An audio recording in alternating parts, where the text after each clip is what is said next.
नमस्कार। जय हिंद, जय भारत, जय श्री राम। मैं वीरेंद्र कुमार अधिवक्ता और आप देख रहे हैं यूट्यूब के चैनल रियल नॉलेज। तो आज मैं पुनः आप लोगों की समझ प्रस्तुत हूँ कुछ जन उपयोगी बातें लेकर।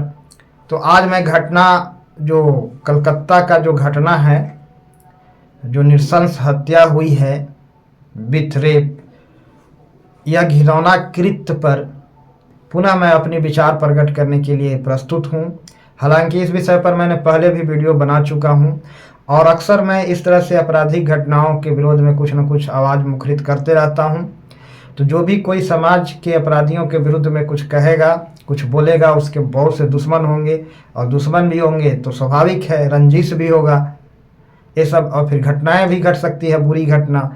तो हम तो हमेशा से ही अपराध और अपराधियों के खिलाफ बोलते रहे हैं। अब यह समाज का दायित्व तो है कि कितने सारे लोग हमारे साथ हैं और कितने अच्छे लोग हैं जो अच्छे बातों को सपोर्ट करते हैं, प्रमोट करते हैं और समाज में बुराई को दबाने के लिए अच्छाई का प्रसार करते हैं और अच्छे लोगों का साथ देते हैं।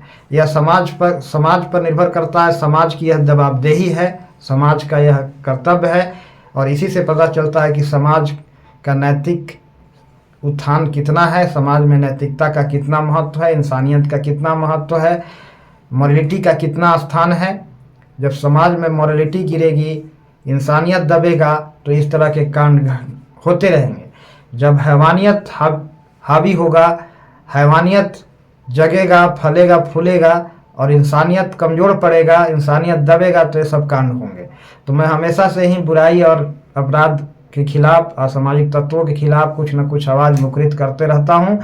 अब सवाल है कि कितने सारे लोग अपने सामाजिक जवाबदेही का पालन कर रहे हैं। मैंने तो अपना पालन करते हुए वीडियो बनाते रहता हूं, और सारे लोग क्या कर रहे हैं उनको जवाबदेही है कि क्या इस तरह के बातों में या तो मैं खुद लोगों के सामने रखूं या फिर इनका प्रचार प्रसार करूं या इनका सपोर्ट करूं। अगर नहीं कर रहे हैं तो अपने सामाजिक जवाबदेही को पालन नहीं कर रहे हैं। और हमें लगता है कि समाज अगर नहीं हो रहा है अच्छे बातों का प्रचार प्रसार, अच्छे चीज़ों को नहीं उठाया जा रहा है तो बुराई अपने आप पनपेगा, फैलेगा और बुराई का समर्थन में लोग हैं। अर्थात यह भी कहा जा सकता है कि समाज का नैतिक पतन हो रहा है। तो समाज का नैतिक उत्थान करने की जरूरत है। तो ज़्यादा विस्तार पर मैं अपनी बात नहीं रख सकता क्योंकि समय का अभाव है। लेकिन मैं अभी तत्काल जो वहाँ की जो घटना है उस पर मैं विचार रखने जा रहा हूँ। मैंने पहले भी इस विषय पर वीडियो बना चुका हूँ और मैंने बहुत बार कहा है कि कहीं न कहीं आपराधिक मानसिकता वाले गिरोह का हाथ होता है किसी भी बड़ी घटना में। एक आदमी अपने जीवन में ना जाने कितने लोगों से दुश्मनी ले रहता है। कोई ऐसा इंसान नहीं है जो उसका कोई दुश्मन नहीं। 2 4 10 हर इंसान का दुश्मन होते हैं, विरोधी होते हैं। फिर वे आपस में एकजुट हो जाते हैं और उस पर जो है उसके खिलाफ रंजिश रखते हैं, विरोध और उसके खिलाफ आपराधिक षड्यंत्र रखते हैं और फिर उस पर तरह तरह की हमला परेशानी करते रहते हैं। हर इंसान पर यह बात लागू होता है। इसलिए कोई ऐसा इंसान नहीं है 3 4 आदमी का उसका विरोधी नहीं होगा और मौका पाकर तमाम विरोधी एकजुट होकर के उस पर अपना दुश्मनी निकालेंगे, उससे अपना रंजिश निकालेंगे, अपना खुनस निकालेंगे। इस तरह की घटनाएं अक्सर होता है।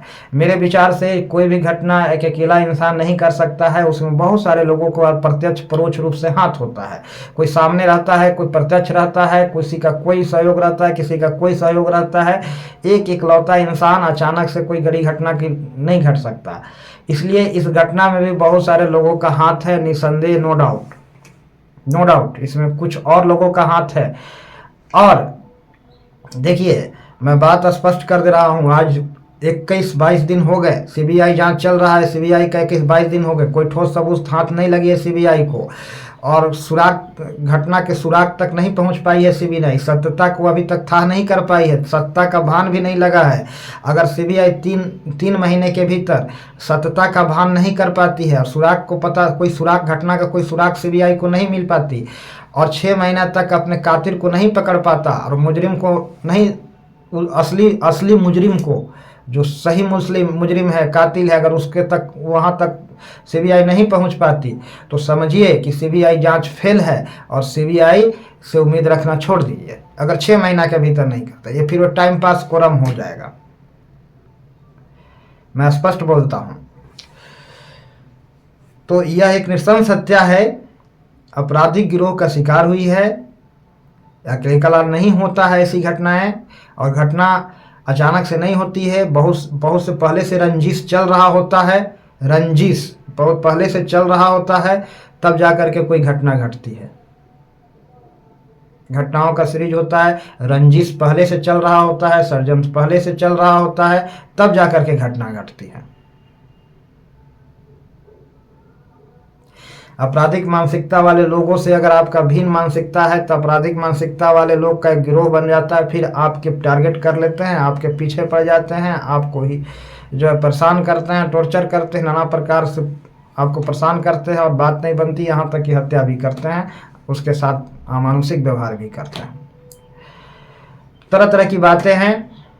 सीबीआई से बढ़िया कोई जांच एजेंसी तो है नहीं देश में, सीबीआई से बड़ा कोई जांच एजेंसी तो है नहीं। अगर सीबीआई फेल हो जाए तो किससे उम्मीद होगा? और सीबीआई अगर 6 महीने तक कोई सुराग नहीं पता कर पाती घटना का, तो समझो कि फेल हो गया। 6 महीना काफी समय होता है। आपको बताते चलें कि जिस शख्स ने यह अफवाह फैलाने की कोशिश की कि यह सुसाइड है, उसको सबसे पहले पकड़ा गया क्या? उसको जेल भेजा गया क्या? उस पर कार्रवाई हुई क्या? उसको पूछा जाना चाहिए कि तुम किस आधार पर कह रहा था कि यह सुसाइड है, या तुमको किसने कहा यह बात बताने के लिए कि सुसाइड कर लिया है? उसको पकड़ो कि किसने कहा सुसाइड करने के लिए बात बोली। नृशंस हत्या को सुसाइड नाम देने की कोशिश कहां से हुआ, जो साफ क्लियर है कि इसकी हत्या हुआ है।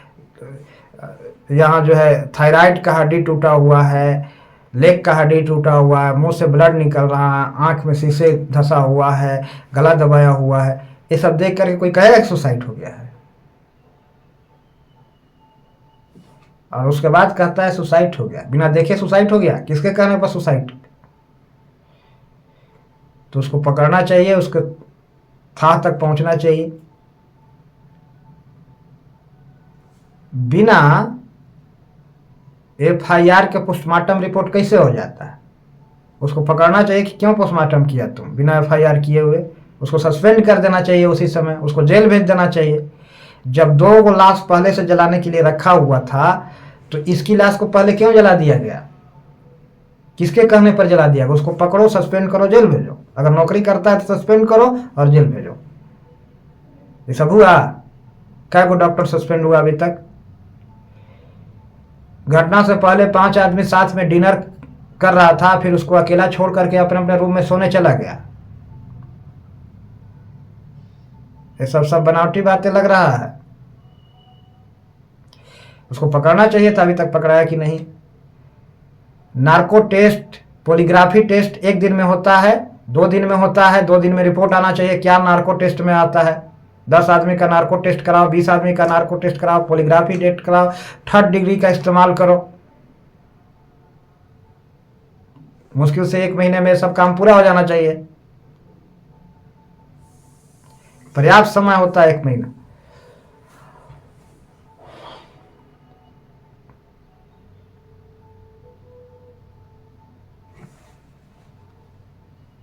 तो इस तरह के हमेशा से जो है आपराधिक गिरोह जो है किसी न किसी टारगेट करते रहता है, और एक आदमी से नहीं होता है सब कांड। बहुत सारे लोग मिले होते हैं, बहुत सारे लोगों को कहीं से मिला हुआ होता है, रंजिश होता है, साजिश होता है, तभी ये सब कांड होता है।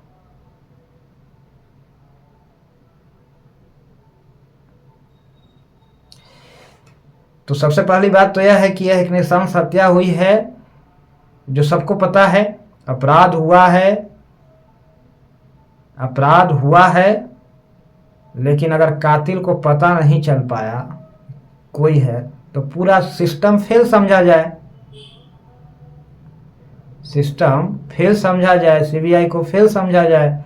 अगर कातिल तक सीबीआई नहीं पहुंच पाती और नहीं पता चल पाता है, तो सिस्टम फेल। फिर सिस्टम पर से विश्वास खत्म। दुनिया का किसी को विश्वास नहीं रहेगा सिस्टम पर। फिर सब लोग सिस्टम फेल हो जाएंगे, तो विश्वास जब खत्म हो जाएगा तो फिर अपराध होगा ही होगा। अपराधियों का मन बढ़ जाएगा, न्याय पर से विश्वास उठ जाएगा। इसलिए सिस्टम को लाज रखना जरूरी है, सिस्टम को बचाए रखना जरूरी है। अपने निजी स्वार्थ के लिए सिस्टम का भी गला घोट लेना जरूरी नहीं है लोगों को। और ये तो तय है कि अगर साधारण आदमी के साथ, कुछ गरीब आदमी के साथ घटना घटती है तो उसका कोई पता होता तो चलता नहीं है। हजारों लोग तो देश में हजारों लोगों के साथ छेड़खानी, रेप, बलात्कार, नृशंस हत्याएं हो रही है, फेंका जा रहा है देश में लाश, किसी को कोई पूछने वाला नहीं है। तो कोई जरूर असाधारण परिवार से यह बच्ची है, मध्यम वर्गीय परिवार से है, और हत्या के अंजाम देने वालों को अभी तक पकड़ा नहीं गया जा रहा है और पकड़ने में इतनी कठिनाई हो रही है। तो इसका मतलब है कि हत्या का अंजाम देने वाले लोगों में संलिप्त हैं कुछ ऊंचे रसूख रखने वाले लोग, कुछ ताकतवर लोग, कुछ बहुत बड़े धनी लोग, ताकतवर लोग कहिए, ऊंचे रसूख वाले लोग घटना में संलिप्त है, इसलिए इतना आसानी से पकड़ा नहीं गया। अगर गरीब बेसहारा के साथ घटना होती है तो कुछ सीबीआई जांच कौन कराता है उसका? और अगर कोई साधारण व्यक्ति, कोई गरीब आदमी कोई बड़ी आपराधिक घटना का अंजाम देता है, उसको तुरंत पकड़ लिया जाता है, उसको पकड़ने में देर नहीं लगता है कमजोर आदमी को। लेकिन ताकतवर, ऊंचे रसूख रखने वाले लोग, धनी लोग, बलशाली लोग के कोई संलिप्तता होती है तो उसको पकड़ना मुश्किल हो जाता है। तो सब लोग जानते ही हैं, कोई बड़ी बात तो है नहीं। और सीबीआई फेल हो जाए, सिस्टम फेल हो जाए तो विश्वास किस पर किया जाएगा? और 6 महीने के भीतर अगर कातिल नहीं पकड़ा गया तो सिस्टम फेल। बकवास, केवल जांच के नाम पर कोरम हो रहा है, टाइम पास हो रहा है। अभी तक कितने लोग सस्पेंड हुए, जिनके जिनके नाम आ रहा है, और सरकारी सेवा में सस्पेंड क्यों नहीं होते वो लोग? क्यों अफवाह फैलाया जा रहा था कि हत्या हुई, सुसाइड हो गया है? 200 पहले जलाने के लिए रखे हुए तो साक्ष्य मिटाने की नियत से उसको पहले क्यों जला दिया गया? किसके कहने पर जला दिया गया? कौन ऑर्डर दिया था? ये तमाम बात तुरंत सस्पेंड करना चाहिए, जेल भेज देना चाहिए।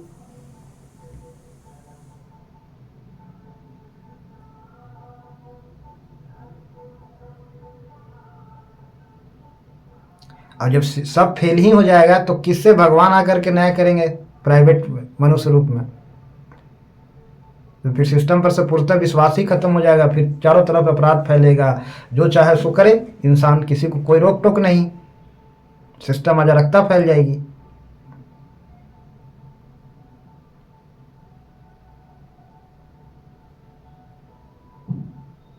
इसलिए जितना जल्दी हो सके सिस्टम को लाज रखें लोग, शासन के लोग, प्रशासन के लोग, नेता, मंत्री, विधायक, बड़े बड़े सरकार, मूल रूप से कहा जाए सरकार, मंत्री विधायक को छोड़िए, सरकार, प्रशासन और सब व्यवस्था को लाज बनाए रखें, सिस्टम को लाज रखें। नहीं तो बहुत देश में अफवाह फैल रहा, देश की जनता को बेवकूफ़ नहीं बनाया जा सकता है, कहीं ना कहीं बुरे परिणाम सबको मिलेगा। तो जितना जल्दी हो सके इस रिपोर्ट करके मुजरिम तक पहुँचे सरकार, मुजरिम को पकड़े सरकार, तभी देश में न्याय का शासन, कानून का शासन माना जाएगा। तो इन्हीं कुछ शब्दों के साथ मैं अपने वाणी को विराम देना चाहूँगा और अंत में तमाम दर्शकों को मैं प्यार भरा नमस्कार बोलना चाहूँगा। सभी को प्यार भरा नमस्कार। जय हिंद, जय भारत, जय श्री राम।